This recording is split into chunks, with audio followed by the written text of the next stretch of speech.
Hello, what's up? This is Rain Manguera and you are watching Tech Diario. Nalito na ako, Kotman Whitey. Para sa ulo ng mga balita, let's start. Sa Yuga Tech, Coolpad CP12 and Cool20 Plus smartphones now available in the Philippines. Coolpad na brand with CP12 and Cool20 Plus. Abangan nyo to, tingin ko kasi matutuwa kayo sa specs and the price. Sa Noipig Geeks, Vivo V29 Pro. Dimensity 8200 up to 12GB RAM, 120Hz AMOLED, and 66 watts charging. So another gaming and photography centric na smartphone from Vivo. Tingnan natin. Sa Unbox.ph, Galaxy S23 FE is a cheaper repackaged S21 FE. Wow, may nirelease si Samsung Galaxy na S23 FE, kaso ang S21 FE lang ito. Tingnan natin. And finally, sa Gizguy, DICT says hackers started exposing stolen PhilHealth data on dark web. So yung anomalya na naman na hack na naman ang isa sa mga government agencies natin. Wala, kinakalat na po ang info ng mga mamamayan. Mag-usapan din natin siguro yan. Saglit lang. Anyway, interesado kayo sa mga balitang to? Let's start. Sa Yuga Tech, sa panulat ni Val Jose Mendoza, Coolpad CP12 and Cool20 Plus smartphones now available in the Philippines. So, Coolpad, actually hindi ako masyadong familiar sa brand na to, pero I think medyo narinig ko na rin to kahit paano. And actually, hindi na masama yung offerings nilang ito. Tingnan natin yung itsura ng Coolpad na sinasabi nila. Ayan, ito yun. Dalawa yun, di ba? Coolpad CP12 and Cool20. So, hindi ko alam kung alin dito ang CP12 at saka Cool20.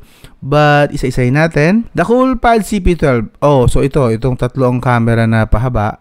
Na patayo. I mean, ito yung Cool20 ito. So, sa CP12, teka, check muna natin kung ano yung itsura ng CP12. Ito ang CP12. So, siya yung tatlo ang camera na mukhang iPhone. This one, the CP12. Ang specs ng CP12 is 6.5 inch magluto. Water drop.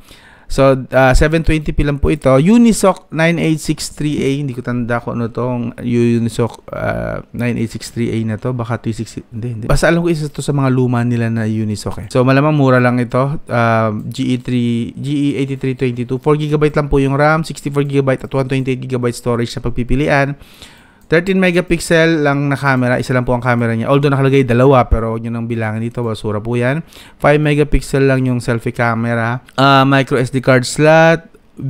Okay, 2.4 GHz lang yung Wi-Fi niya. Lumang Bluetooth 4.2. In fairness, USB Type-C. May 3.5mm jack. May fingerprint unlock naman sa side niya. Face unlock, Android 13. 4,500 mAh battery. So, ito po ang possible na itsura niya. Ito naman yung sa Cool20 Plus. Yung Cool20 Plus, ito po yan. Itong pahabaan ito. Ito. Yan. Ito yung Cool20 Plus. The other one is CP12. Ito yung CP12. Ulitin ko lang. Linaw kasi ako nalilito rin. CP12, Cool20. Alright? So, balik na tayo. Ang Cool20 naman na specs ay Cool20 Plus pala. May plus. 6.5 inch din. 720p din. Pero Helio G85 naman ito. So, medyo mas okay ng konti yung chipset niya kahit paano. Masasabi natin na tested na okay kahit paano. Dual core na graphics. 4GB and 6GB na RAM available. 64, 128GB yung storage na available din. 48 megapixel, 48 megapixel AI dual cam. So, isang single cam na ito. Aminado siya na single cam lang talaga. Kahit na mukhang tatlo yung nakalagay nila doon.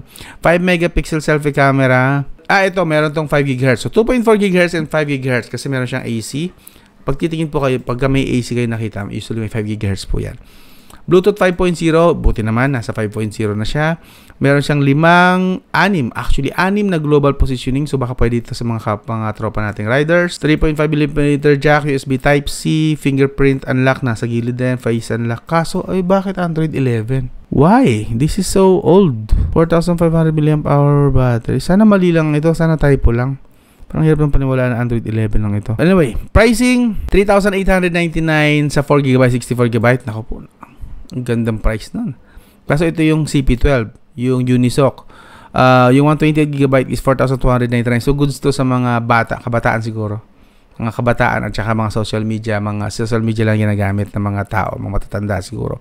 This one, itong Coolpad Cool20 Plus, 5,699. Still, mababa pa rin na price yan. Goods yan. Actually, 6GB yung RAM, 128GB na model. Okay po yan. Actually, ang ganda ng pricing na yan sa Helio G85. Solid po yan. Tingin ko itong abangan nyo. Ito siguro abangan nyo rin, pero para sa mga kids and mga matatanda siguro goods to. But this one, medyo mas decent ito kahit paano. Social media, siguro pwede rin TikTok kahit paano na ano, at saka some minor gaming. Helio G85 is kaya po ang Mobile Legends in case na mga players kayo ng Mobile Legends. At 5,699 or sabi natin 5,700 pesos. Sulit po yan. Actually, abangan nyo rin yan. Maganda rin yan. 6GB na yung RAM, hindi na masama. Tama nga, si the Cool 20 Plus, yung patayo ang camera, yung parang sa iPhone naman is yung CP12. Okay, pero mas recommend ko na tingnan itong abangan nyo, itong the Cool 20 Plus. Try ko nga makabili nito, baka pwede kong i-review. Yun. Anyway, kung interesado kayo, link nito iwan ko sa video description. Sa Noypi Geeks, sa panulat ni Patrick Cañete. Vivo V29 Pro Dimensity 8200, wow, up to 12GB RAM, 120Hz AMOLED, 66 watts charging. Ito ang itsura niya. Actually, mukhang premium na premium itsura pa lang. Actually, mukha rin siyang curve.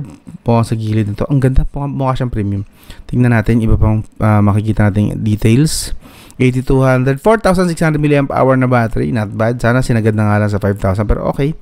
Mabilis naman yung charging, 66 from 80 watts. 6.78-inch AMOLED display. So, AMOLED siya. Hindi ko lang makita kung curve. Hindi nakalagay dito kung curve eh. Taas din ang resolution, 2800 by 1260. So, mas mataas sa 1080p pero hindi po siya 2K. Basta mas mataas lang siya sa 1080p na resolution. 120Hz on refresh rate, 2160Hz PWM dimming, and HDR10+. 50 megapixel sensor with OIS. That's curve nga siya oh. Alam niyo na, ewan ko napapansin niyo na yun. Garang-gara ako, gandang-ganda ako sa mga curve display.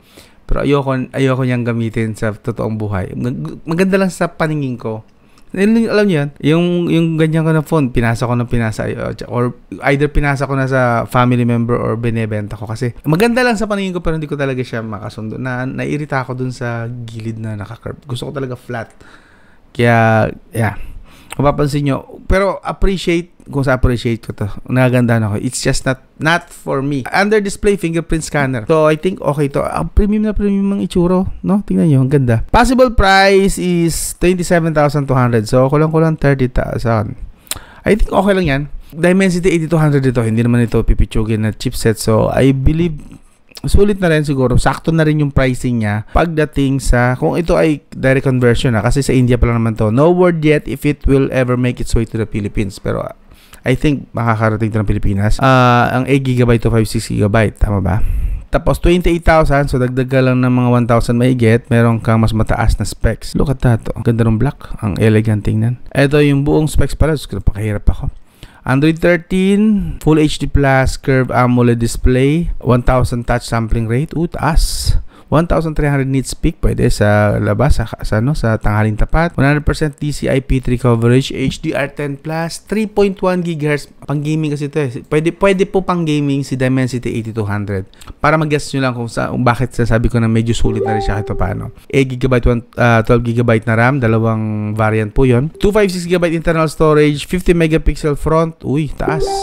50 megapixels na sa rear camera. So 50, 12 at saka 8 megapixel. So triple camera and okay lahat. Walang, at least hindi hinaluan ng 5 or 2 megapixel. This is 50, 12 and 8 megapixel. Pwede na yan. Under display fingerprint, single loudspeaker, 5G na siya of course. 2.4 GHz and 5 GHz na Wi-Fi naman. Bluetooth 5.3 with 1, 2, 3, 4, 5, 6. Wow. 6 na global positioning. Good stuff for mga riders. Maganda ang maps nito, malamang accurate. 4,600 removable battery, 80 watts fast charging, tatlong kulay. Pink, space black, and Himalayan blue. So, good stuff. Abangan nyo kung gusto nyo lang naman, pero not really a fan of Vivo anymore. Dati talaga fan ako ng Vivo, kaso nga lang kasi para sa akin naging masyado silang overpriced. But I'm not saying na overpriced itong si Vivo V29. Of course, mukha namang maganda, but curved display, not really a fan of curved display, sorry. Pero sa mga may hilig, I think you should consider this. Mukhang maganda eh. May OIS din yung camera. Lipat tayo sa unbox.ph sa panulat ni Dwayne Guizon. The Galaxy S23 FE is a cheaper repackaged S21 FE. So ito, kamukhang-kamukha ng S23 ko, S23 Plus na gamit ko. Ito itong ginagamit kong pang vlog. Kamukhang-kamukha, same design. Pero nabasa ko na to kanina, napahapyawan ko to. Ang chipset niya is luma actually.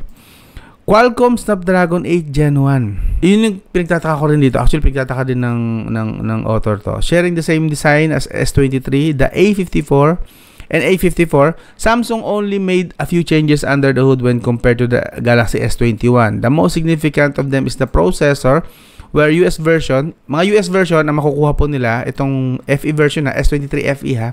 Take note, Samsung Galaxy S23 FE Fan Edition. Sa US, ang makukuha nila is Snapdragon 8 Gen 1, yung may issue sa throttling.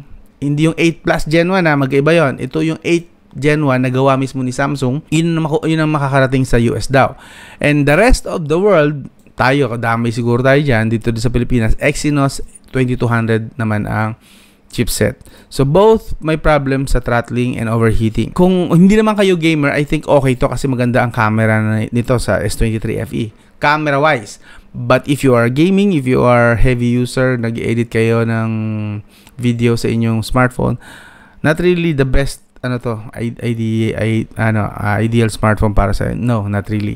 Pero baka consider nyo to kasi yung price is medyo mababa siya actually, yung starting price niya. Starting price is around 35,000 pesos lang compared sa ibang S23 yata na nasa 40 to 50,000. So, mas mura-mura ng konti to, pero I wouldn't really recommend this one in case na baka may sa inyo rito, may mag-recommend na tropa, kakilala. I'm not really recommending this one. But, still, this is Samsung. Medyo may igagandahan din naman kito paano ang kanilang mga camera. Sa camera na lang. Yun yung pinakamaganda masasabi ko siguro sa smartphone na yan. Good for the camera. Lipat tayo ngayon sa Giz Guide sa panulat ni Bam Natividad. In case you miss it, DICT says hackers started exposing stolen PhilHealth data on dark web. A few days ago, in case for context, na-hack po na naman ang isa sa mga government agency natin. Ito nga yung PhilHealth. Nag-umpisa na po na i-expose ng mga hackers sa public internet ang mga nakuha nilang data. Konti pa lang naman daw, patikim, kasi gusto nila bayaran sila ng gobyerno ng worth $300,000 na ransom, or that's 17 million pesos currently. Ito, basahin na lang natin. According to a report by CNN Philippines, DICT Undersecretary Jeffrey D. confirmed that hackers who attacked PhilHealth in September, so last month pa pala to, began exposing data they stole from the state insurer on the dark web. Initial analysis by DICT showed that published information includes PhilHealth employees identification. So, patikim, panakot na mga hackers is nirelease muna nila yung mga PhilHealth employees identification cards, like their government service insurance system IDs, employees payroll. So, basically, ano lang muna mga empleyado, pagka hindi yata, yun ang panakot nila, pag hindi daw nagbayad, is pati yung mga Pinoy, mga kapwa natin, mga kababayan na nakarehistro sa PhilHealth is i-release din nila yung so ang statement, in terms of PII or personal identifiable information, we saw some IDs, pictures which we cannot ascertain at the moment if they are PhilHealth employees or members, he also said. Posible namang hindi nyo chinek yan. Pero yun nga, possible na employees yun. The government was firm that it would not pay the ransom money. So, malabo mangyari doon na bayaran nila yan. So, bahala kayo, i-release na lang siguro, something like that. It seems the PhilHealth workstation and some other servers such as training servers affected by Medusa may have contained this information. So, yun. PhilHealth, pakonsuelo, PhilHealth also said it is still investigating if the stolen data includes members' personal details. So, what do you think? So, yun. Government